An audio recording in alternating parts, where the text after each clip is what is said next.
My name is Maria Jesus Dominguez Cota, and I will talk a little about the Mexican economy. Mexico, officially called United Mexican State, is a country located in North America. Mexico has limitation with the Pacific Ocean, the Caribbean Sea, and the Gulf of Mexico. The United States to the north, and Belize and Guatemala to the south. Mexico is the number 10 of the country with more population in the world.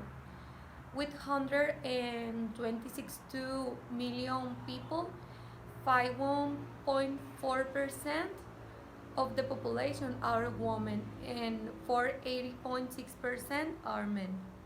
From the decade of 1965 to 1985, there were fundamental changes in Mexico, which represented a structural imbalance in its balance of payment, representing a reduction of domestic growth, and since then, the country has been carrying to the present time in imbalance in its economy that is reflected in the following points.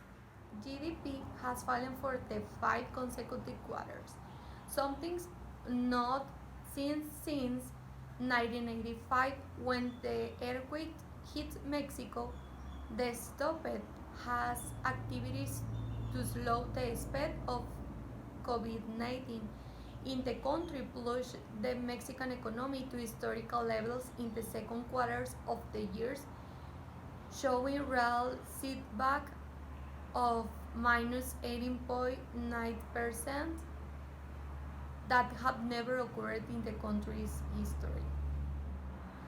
All this causes the country to maintain high inflation and unfavorable interest rates as a result of the increase in the prices of goods and services.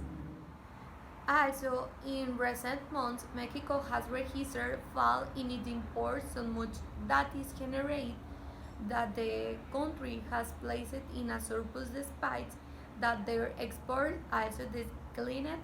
Such an event is not very common in Mexico. On the other hand, employment rates were very high and remained at levels not seen since 24 due to the coronavirus crisis. Despite this, Mexico has never been a leading country in employing people because it does not have enough invest due to the insecurity that is experienced day by day. The variable exchange rate and the depreciation of the Mexican peso, the political and legal system that the country has, and its tax system, where large percent of taxes are delivered since Mexico is among the 19 countries that retain more taxes. Finally, when talking about business, Mexico is among the 15 largest economy in the world and is the second largest economy in Latin America. The country is highly dependent of United States, its largest trading partner and the destination of 80% of its exports. The economy of Mexico is diversified, including high-tech industry, oil production, mineral exploitation, and manufacturing, livestock, fishing, and is one of the largest producers of coffee, sugar, corn, orange, avocados, and limes in the world. Mexico is a good country to receive foreign investment because it has good productivity and quality standards. It has a skilled workforce and its cost is very competitive. It shares a border with one of the largest markets in the world.